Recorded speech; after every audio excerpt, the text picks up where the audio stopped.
Alors là, on va parler des séries statistiques bivariées. Alors, qu'est-ce qu'une série statistique bivariée? Dans une série statistique bivariée, on s'intéresse à deux variables, x et y. Par exemple, ces deux variables sont mesurées sur les n unités, sur tous les éléments qui constituent ma population statistique. Alors, pour chaque unité, on obtient donc deux mesures. Donc, la série statistique sera une suite de n couples des valeurs prises par les deux variables sur chaque individu. Donc là, je vais avoir une suite de variables, c'est-à-dire n x1, y1, x2, y2, xy jusqu'à xn, yn. Alors, lorsque je travaille sur une série statistique bivariée, soit les deux variables sont deux variables quantitatives, ou bien deux variables qualitatives, ou bien une variable qualitative et l'autre quantitative.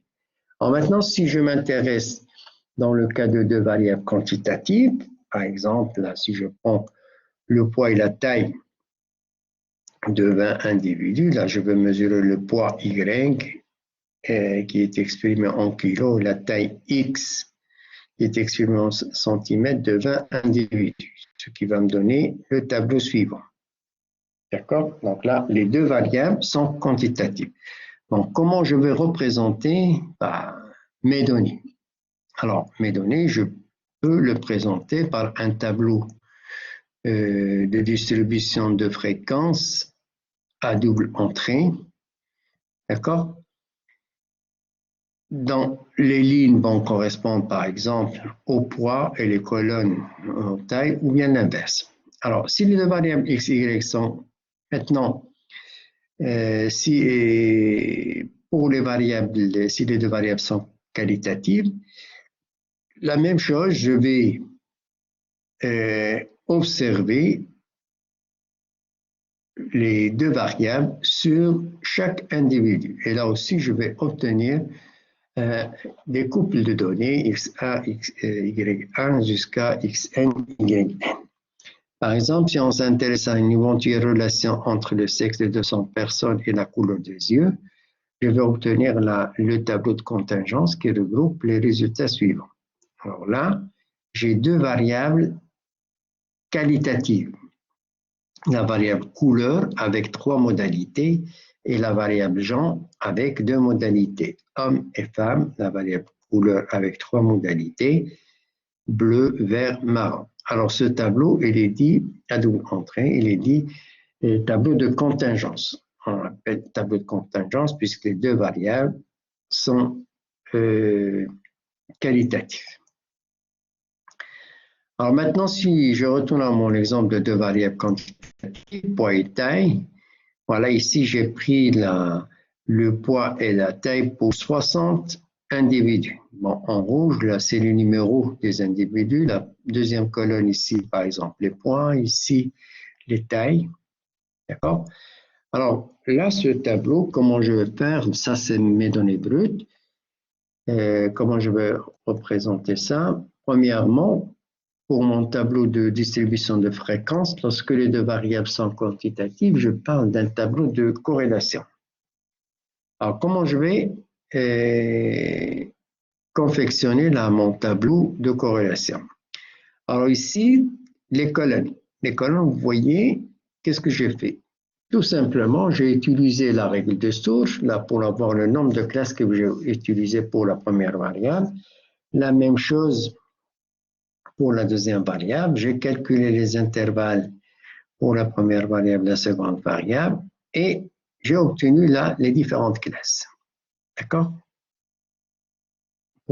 Et là, à l'intérieur, vous voyez ce que j'ai ici, ce sont les effectifs. Les effectifs, mais les effectifs avec un double indice. N et J avec I correspond à l'indice de la ligne et J qui va correspondre à l'indice de la colonne. Par exemple, ici, c'est l'effectif N11, c'est-à-dire j'ai un seul individu qui a une taille qui est comprise entre 125 et 128 cm et un poids qui est compris entre 21 et 24 kg. D'accord? Là, par exemple, ici, c'est l'effectif N33.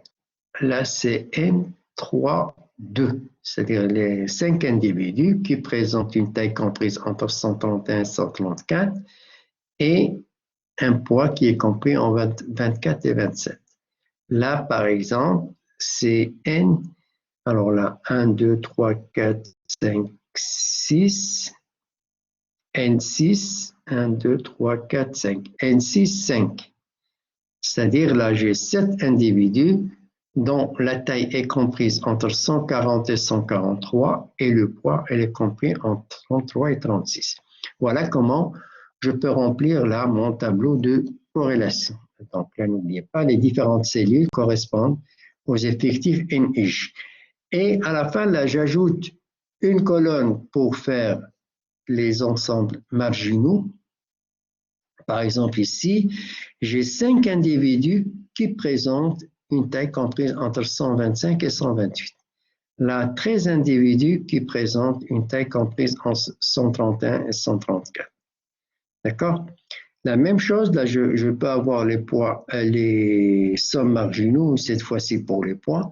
J'ai 3 individus qui ont un poids qui est compris entre 21 et 24.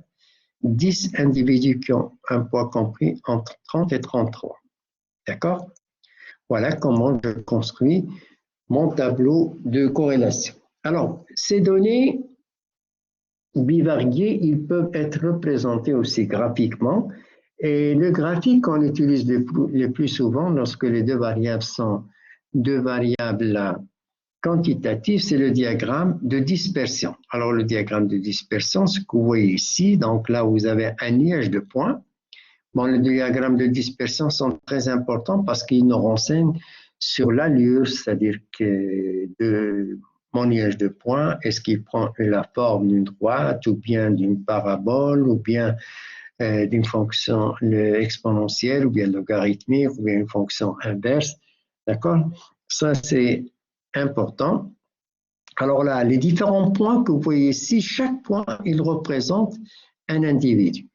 D'accord? Par exemple, si je prends ce point-là, là, je peux dire cet individu est là un poids à peu près de 34 et une taille de 133.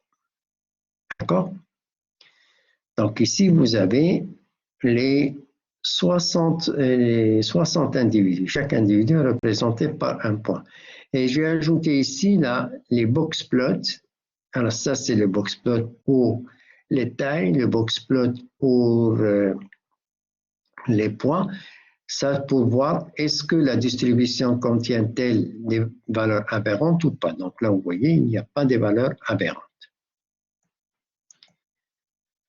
Alors, pour les paramètres statistiques, là aussi, comme nous avons vu pour les séries statistiques univariées, pour les statistiques bivariées, on peut aussi avoir des paramètres statistiques de position et des paramètres statistiques de dispersion. Alors, pour les paramètres statistiques de position, pour les séries statistiques bivariées, on parle de centroïde ou centre de gravité, ce qui est l'équivalent ici de la moyenne pour les séries statistiques bivariées. Alors, le centre de gravité d'un nuage de point MI, de coordonnées X, Y, I, et le point G de coordonnées X bar, Y bar. Donc, c'est le point moyen de nuage. D'accord? Donc là, vous voyez, ici, le centre de gravité que je représente ici par G, il correspond au point qui a comme coordonnées X bar et Y bar. D'accord? Donc, ça va être représenté par un vecteur, X bar, Y bar. Alors, les paramètres de dispersion, bien sûr, là, pour les modes, on n'utilise pas beaucoup. On parle de multimode. Bon, à l'instar de ce que nous avons vu pour le centre de gravité, le multimode va être représenté par le mode X et le mode Y. Par contre, la multimédia, ça n'existe pas pour une série statistique bivariée ou bien multivariée. Alors, pour les paramètres de dispersion, le premier paramètre de dispersion que nous allons voir, c'est la covariance. La covariance est une extension de la notion de variance. Alors, la covariance, on appelle covariance de deux variables x et y, calculée sur le même individu, le nombre somme de xi moins x bar, yi moins y bar sur n. D'accord? La covariance de x, y, c'est la somme de i de 1 jusqu'à n de xi moins x bar que multiplie yi moins y bar. Donc là, vous voyez, si xi est égal à yi, ceci, ça va me donner la variance. D'accord? Ça va me donner somme de xi au carré moins,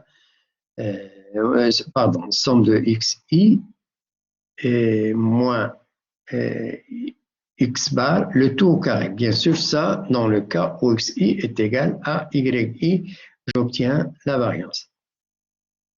Et ici, donc la covariance, elle est aussi égale à la somme de xi, yi sur n moins x bar fois y bar. Bon, ça vous rappelle tout à l'heure lorsque nous avons utilisé la formule de Koenig là, pour calculer la variance. Donc là, la variance, nous avons obtenu, j'ai dit, est égale à la moyenne de xi au carré moins la moyenne au carré. Donc la même chose ici. Et la covariance est égale à la moyenne de xi, yi moins x bar, y bar. Si bien sûr xi est égal à yi, je vais obtenir la formule de la variance, c'est-à-dire 1 sur n, somme de xi au carré moins x bar au carré. Alors, ce nombre est positif si x et y ont tendance à varier dans le même sens. Et il est négatif s'ils ont x et y ont tendance à varier en sens contraire. D'accord? Alors, si les données sont groupées, cette fois-ci en x et y, d'effectifs ni, c'est-à-dire là, si je travaille à partir d'un tableau avec des classes et des effectifs, donc la covariance se calcule comme suit, donc il sera pondéré par ni, donc 1 sur n de nixi moins x bar, yi moins y bar, et selon Koenig, là, la covariance serait égale à la somme de 1 sur n, somme de nixi moins x bar, y bar. Alors, la covariance, comme d'après sa formule, elle peut varier de moins l'infini à plus l'infini, ce qui rend un petit peu difficile l'interprétation de degré de liaison. Parce que là, je dis que la covariance nous permet de connaître le degré de liaison qui existe entre x et y. Mais puisque ce paramètre, il varie de moins l'infini à plus l'infini, si j'obtiens par exemple une covariance de 400 ou bien de moins de 280, puisque je peux conclure, donc il rend un petit peu difficile de quantifier d'une manière logique le degré de liaison qui lie ces deux variables x et y. Donc c'est pour cela qu'on préfère d'utiliser le coefficient de corrélation linéaire pour quantifier le degré de liaison existant entre deux variables quantitatives. Alors, le coefficient de corrélation linéaire. Alors, ce coefficient de corrélation linéaire entre deux variables x et y sur les mêmes individus est le nombre suivant. Elle est égale à somme de xi moins x bar que multiplie yi moins y bar sur, ici, la racine carrée de somme de xi moins x bar que multiplie racine carrée de somme de yi moins y bar au carré. Alors, ça, vous constatez ici, si je divise ça par n, je vais tomber sur la valeur de la covariance de x, y, d'accord? Le numérateur. La même chose, si je divise ça, bon, pour un rapport quelconque, si je multiplie le numérateur et le dénominateur par la même valeur, bon, c'est comme si je multiplie par 1. Mais ceci, par exemple, si je divise ça par racine de n, ça par racine de n, ce qui va vous donner n. Donc là, vous allez obtenir l'écart type de x, et ça, c'est l'écart type de y. Donc là, c'est la covariance. Donc, R est égal à la covariance de xy sur l'écart type de x fois l'écart type de y. Alors, normalement, là, je dois mettre sigma, sigma, parce qu'il s'agit des coefficients de corrélation qu'on va calculer au niveau d'une population. Et là, c'est rond. Mais ce qu'on va rencontrer souvent, c'est l'estimation de R. Donc, on va utiliser le plus souvent petit r. D'accord? Alors, ce coefficient, il est toujours compris entre moins 1 et plus 1. Donc là, ce n'est pas comme tout à l'heure, la covariance entre moins l'infini et plus l'infini. Donc là, pour R, il est limité entre moins 1 et plus 1. Donc l'interprétation de degré de liaison sera beaucoup plus aisée. Alors, s'il est proche de 1 ou de moins 1, je dis que x et y sont bien corrélés. Bien sûr, si R est égal à plus 1 ou bien moins 1, je veux dire que x et y sont parfaitement corrélés, c'est-à-dire qu'ils sont liés entre n par une relation presque affine. Donc, le nuage de points va donner presque une droite. Il va donner une droite s'il est égal à plus 1, moins 1. D'accord? Alors, une droite croissante si R est égal à plus 1, une droite décroissante si R est égal à moins 1, une croissante, c'est-à-dire que x et y ils varient dans le même sens. Décroissante si x et y varient dans le sens contraire. On va obtenir une droite négative. S'il n'y a aucun lien entre x et y, ce coefficient est nul ou presque nul. Donc, c'est-à-dire là, si j'ai toutes les valeurs sont concentrées au niveau de centroïde, alors là, pas de relation entre les deux variables et je peux conclure comme quoi le coefficient de corrélation sera égal à 0. Voilà, je peux schématiser ça. Coefficient de corrélation R est égal à 1. Donc là, vous voyez, vous obtenez une droite croissante est égale à moins 1, une droite décroissante. Dans les deux cas, c'est une parfaite corrélation. Ici, à peu près est égal à 1. Donc là, vous voyez votre nuage de points. Elle a l'allure d'une droite croissante. Là, elle a l'allure d'une droite décroissante. Alors, à peu près est égal à 1, à peu près est égal à moins 1. Donc là, je vais vous donner une valeur qu'on utilise généralement. On parle plutôt, je dis si le coefficient de corrélation est compris entre moins 1 et moins 0,8, donc là, je peux parler d'une parfaite corrélation négative. Entre 0,8 et 1, une parfaite corrélation positive.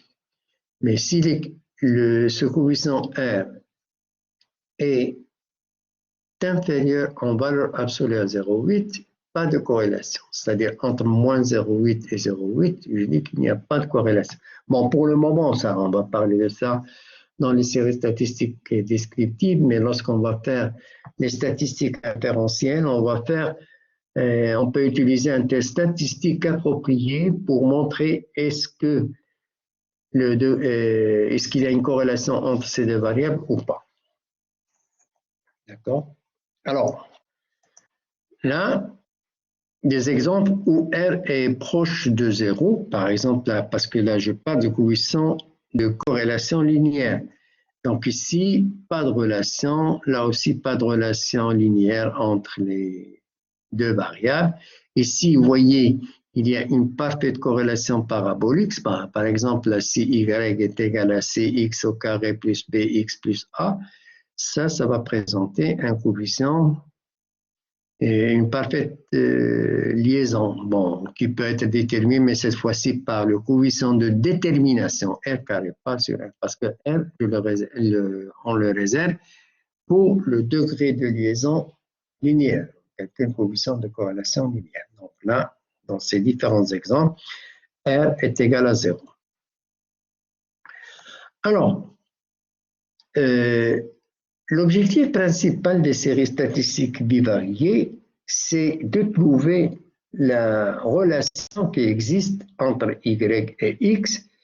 Autrement dit, là, je vais chercher à établir un modèle entre Y et X donc,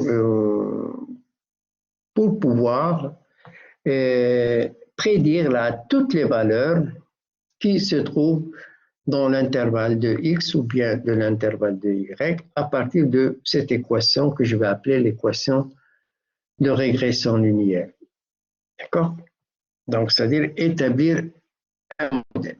Alors, l'objectif de la régression linéaire, c'est déterminer une relation de dépendance linéaire entre une variable dépendante.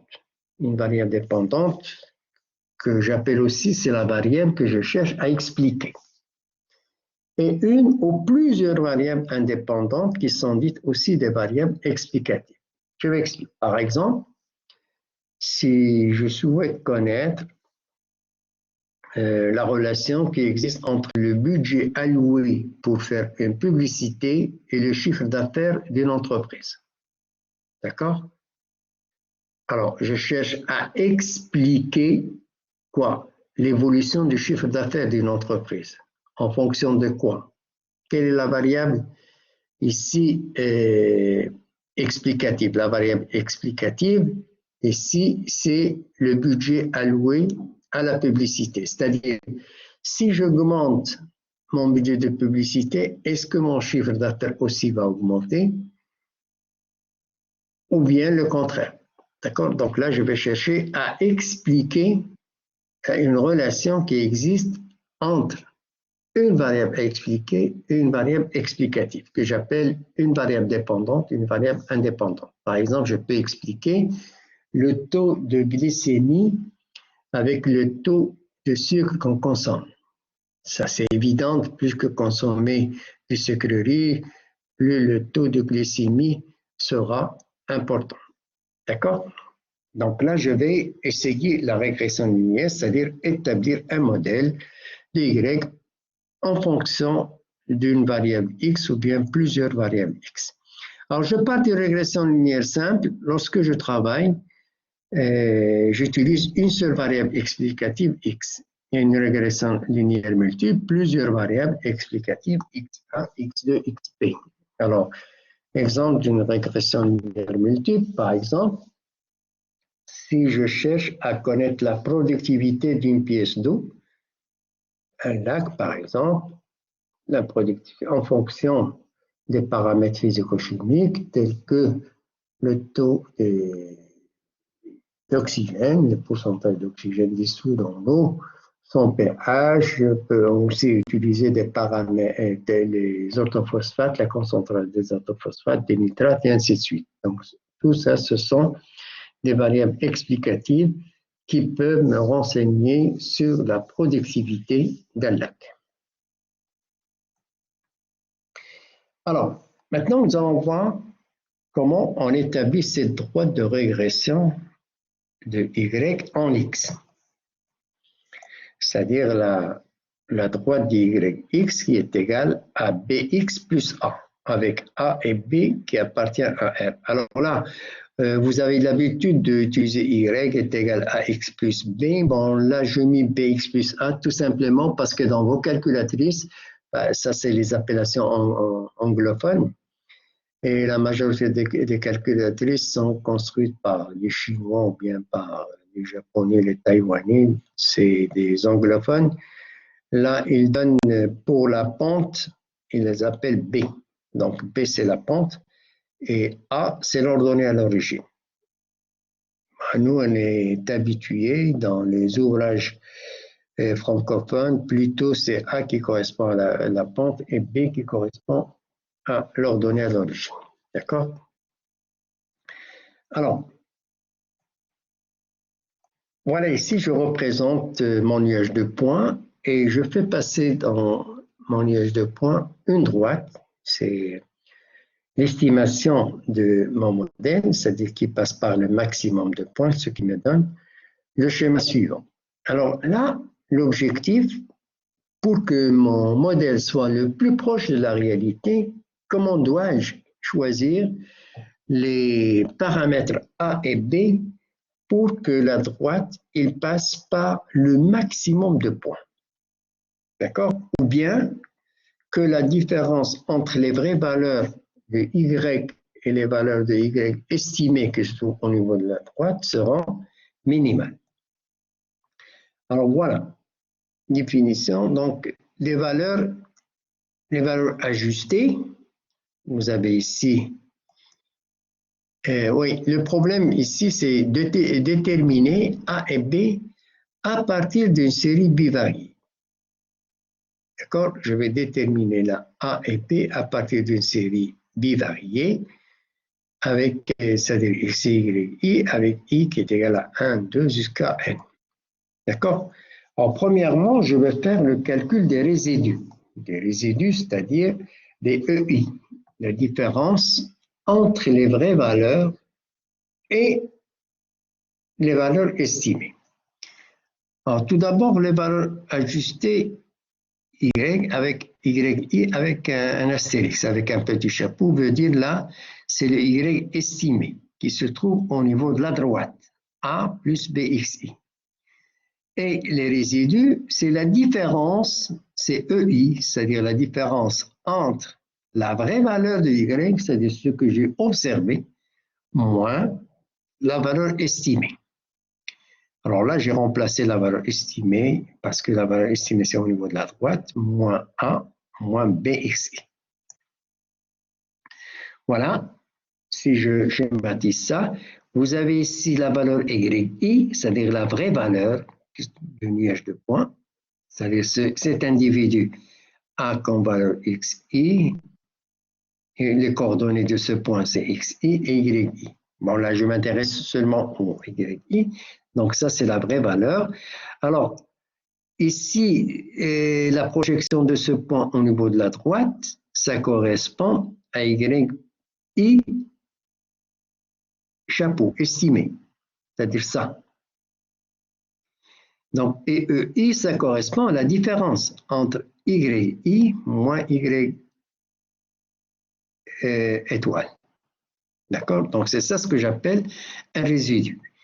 Et là, mon objectif, si je veux que mon modèle soit le plus proche de la réalité, il faut que ce EI soit minimal, c'est-à-dire qu'il soit tout près ou bien confondu avec la droite. Ça, c'est pour chercher le modèle idéal. Bon, ça, on ne peut pas le trouver dans la nature, mais qu'est-ce qu'on cherche? On cherche à voir comment je vais choisir là, les paramètres A et B de telle manière à ce que c'est la différence entre YI moins Y estimé soit minimale. Alors, l'idée, la première idée qu'on peut dire, choisir A et B de façon à rendre les résultats de EI le plus petit possible, c'est minimiser la somme des EI. D'accord? Mais minimiser la somme de EI, c'est pas toujours évident parce que, regardez, ça va pas me permettre de calculer. Bon, si je retourne ici, vous voyez là, tantôt j'ai des valeurs positives, tantôt j'ai des valeurs négatives. Si je fais la somme de EI, je vais obtenir la somme de EI qui peuvent se compenser 0. Et là, je ne peux pas calculer mes valeurs A et B. D'accord? C'est pour cela, il est peu pratique de point de vue mathématique de minimiser EI. Donc là, on va essayer de minimiser la somme des EI au carré. Donc c'est ça le principe des moindres carrés. Principe des moindres carrés, c'est-à-dire minimiser EI au carré, c'est-à-dire YI moins Y chapeau au carré. Alors, l'objectif, pardon. Alors, ici, le minimum de AB, bon, si je prends la phi de AB, c'est-à-dire la somme des EI, est égale à la somme de YI moins A moins BXI au carré. D'accord? Alors, chercher le minimum d'une fonction, c'est lorsque sa dérivée est égal généralement à 0. D'accord? Alors, la valeur minimale d'une fonction se trouve lorsque sa dérivée s'annule. Alors, tout d'abord, puisque là j'ai deux paramètres à trouver petit a petit b, dans un premier temps, je vais dériver par rapport à a, et dans un second temps, je vais dériver par rapport à b. Alors, la première dérivée partielle, donc delta de AB par rapport à A est égal à 0. Donc, il va me donner, bon, si vous regardez ici l'équation, 2, si je dérive par rapport à A, ça va me donner moins 2, somme de yi moins 1 moins bxi, ce que vous voyez ici. D'accord? Donc là, moins 2, somme de yi moins 1 moins bxi est égal à 0. Donc ça, cette valeur elle est différente de 0. Donc ce qui est égal à 0, c'est ça, somme de yi moins 1 moins bxi. Donc là, j'ai somme de yi moins 1 moins bxi est égal à 0, ce qui va me donner la somme de yi moins na, puisque c'est une valeur constante, donc somme de na qui varie de 1 à n, c'est moins na. Et là, moins b, je vais la sortir, somme de x est égal à 0. Et là, je sais que somme de yi moins b somme de xi est égal à na, bon, parce que là, je cherche à connaître a. Donc, je vais faire passer le na ici, il va me rester somme de yi moins b de somme de xi est égal à na. Et divisant le tout par n, on obtient a est égal à y bar, parce que la somme de yi que divise n, c'est y bar. Et la somme de xi que divise n est égale à x bar. Donc, je vais obtenir a est égal à x bar moins bx bar. D'accord? Alors, ça, c'est pour le a, le paramètre a, c'est-à-dire l'ordonnée à l'origine, sera égal à y bar moins bx bar. Alors maintenant, je vais chercher la valeur b. Bien sûr, tout ça dans l'objectif pour avoir, comment je vais choisir b, pour avoir la somme de ei au carré soit minimale. Alors, la deuxième dérivée partielle, c'est par rapport à b. Donc, si je dérive par rapport à b, donc vous vous rappelez là l'équation. Alors, si je dérive par rapport à b, donc je vais avoir ici moins 2xi. Moins 2xi, somme de yi moins 1 moins bxi. D'accord? Donc, moins 2xi, somme de yi moins 1 moins bxi est égal à 0. Donc, moins 2, elle est différente de 0. Donc, il va me rester xi, somme de yi moins 1 moins bxi qui est égal à 0. D'accord? Alors, ceci, remplaçant, puisque là, je veux b, je vais remplacer a par sa valeur. Donc, vous vous rappelez, a est égal à y bar moins bx bar. Donc là, ça va me donner somme de x, y, i. Je remplace a par sa valeur, y bar moins bx bar. Je multiplie la somme de xi moins b, somme de xi au carré est égal à 0. Alors, là, c'est toujours somme de xi, y, moins y bar, somme de xi, plus parce que là c'est moins, c'est bx bar, somme de xi, et toujours là, moins b, somme de xi au carré est égal à 0. D'accord? Donc là, je vais essayer de mettre les valeurs b d'un seul côté parce que c'est b qui m'intéresse. Alors là, b en facteur de somme de xi au carré, parce que j'ai fait passer ça ici. Et le b ici, ça va être moins x bar somme de xi, donc b en facteur de somme de xi au carré, moins x bar somme de xi est égal à somme de xy moins y bar somme de xi. Donc b sera égal, je divise ce terme par ça. Donc, ce qui va me donner somme de xi moins y bar somme de xi, que divise somme de x carré moins x bar somme de xi. Et maintenant, je vais diviser le numérateur et le dénominateur par n. Donc, ceci, ça va me donner somme de x, y sur n moins x bar, y bar. Parce que là, lorsque je vais diviser ça par n, je vais obtenir x bar. D'accord? Et pour le dénominateur, alors, somme de x au carré sur n moins x bar, et ça sur n, ça va me donner x bar. Donc, x bar qui multiplie x bar, c'est x bar au carré. Donc, ça, c'est la covariance, somme d'après la formule de Koenig, somme de x, y sur n moins x bar sur y, et qui multiplie y bar, c'est la covariance x, y. Et le dénominateur, c'est la variance de x. Donc là, vous voyez, pour minimiser la somme des EI carrés, c'est-à-dire la différence entre les valeurs estimées et les valeurs réelles observées, L2 au carré, je vais prendre la valeur de A est égale à la moyenne de Y bar, c'est-à-dire Y bar moins BX bar, et comme valeur de B, la covariance de XY sur la variance de X. Voilà comment je calcule généralement les valeurs qui vont de A et B qui vont me permettre d'avoir somme de EI au carré minimale. Alors maintenant, nous allons voir les variances résiduelles et de régression. Bon, variance résiduelle et de régression. Vous avez ici, là, dans ce graphique, je représente d'abord la droite, y estimée, c'est-à-dire y étoile, qui est égale à bxi plus 1. Et là, vous avez la valeur moyenne de y bar. Ici, vous avez les différentes valeurs. Bon, j'ai pris là une seule valeur yi. D'accord? Alors, voilà.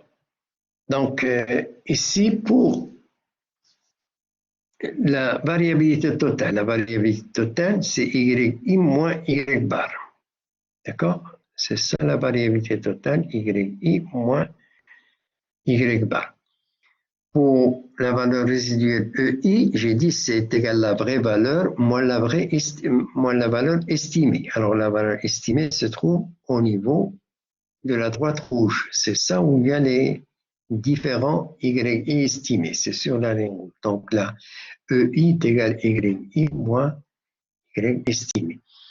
Et cette partie-là, entre cette valeur de yi et y bar, donc c'est ça ce que j'appelle la variance de régression qui peut être calculée à partir de y estimé moins y bar. Donc, vous voyez, ça c'est la variabilité totale est égale à la variabilité résiduelle plus la variabilité de régression. Bon, ça, on va encore le développer lorsqu'on va utiliser l'ANOVA, c'est-à-dire l'analyse de variance, où vous allez voir comme quoi la somme des carrés des écarts totales est égale à la somme des carrés résiduels plus la somme des écarts factoriels, qui dans notre cas ici correspond à la somme des carrés des écarts de la régression. Alors voilà, en rouge, y estimé est égal à bxi plus a. Alors, décomposition, la décomposition de la variance y. Alors, la variance y est égale à somme de yi moins y bar au carré. Donc là, si j'ajoute plus y étoile moins y étoile, d'accord, à cette égalité, bon, plus y moins y est égal à 0. Donc là, ça va me donner ici somme de y et moins y estimé au carré. Et là, ça c'est moins y estimé. Et là, c'est plus y estimé moins y bar au carré sur n. D'accord? Alors, la variance résiduelle, c'est-à-dire les EI, c'est ça? C'est la somme de yi moins y estimé au carré sur n. Et la variance de régression, c'est la somme de yi moins y bar au carré sur n. Voilà la décomposition de la variance. Donc, comme je dis, ça, nous allons le voir encore en détail dans la NOVA, dans la partie 3. Alors maintenant, nous allons voir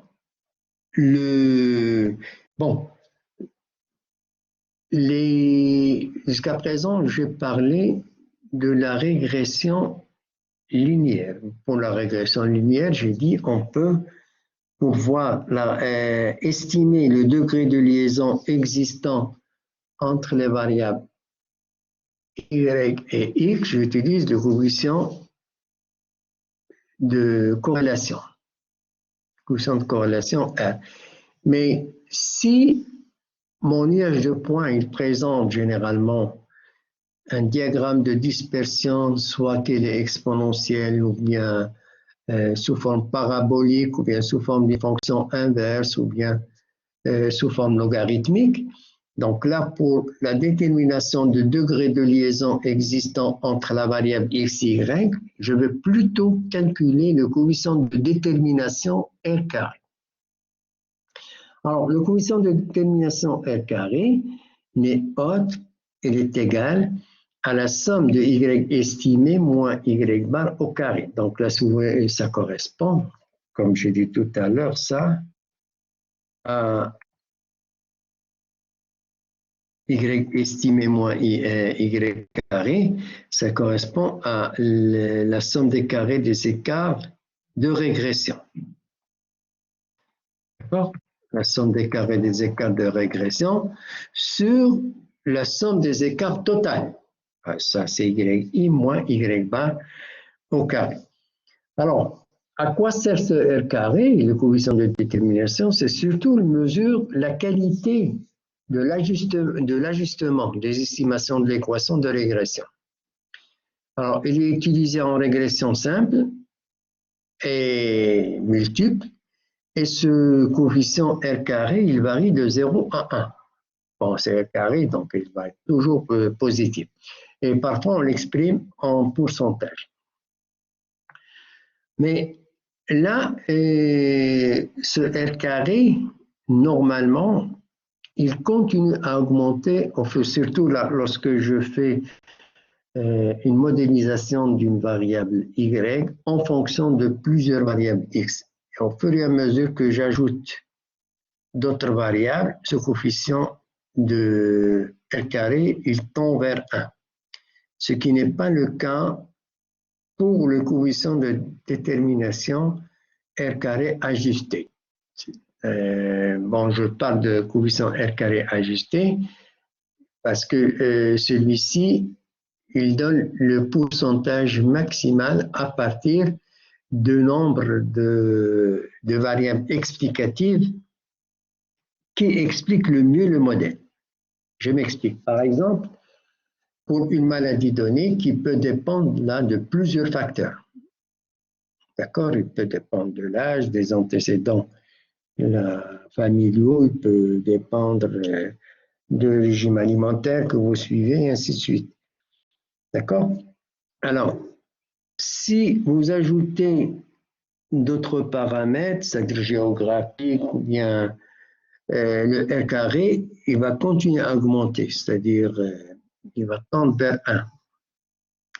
Par contre, pour un coefficient de détermination R carré ajusté, il prend en considération que les variables qui expliquent normalement au mieux la variable y. Et ça, on peut le voir dans certains exemples. Donc, souvent, le R carré ajusté, il aura une valeur inférieure au R carré, au coefficient de détermination tout court. Alors, ce coefficient de détermination ajusté, on peut le calculer comme suit. Elle est égale à la variance de yi moins la variance de EI, la variance de EI, c'est-à-dire les résidus, sur la variance de yi. Avec la variance de EI, bien sûr, qui est égale à la somme de yi moins y estimé au carré sur n moins 2. Alors là, on va prendre un exemple, ou bien deux si on aura le temps.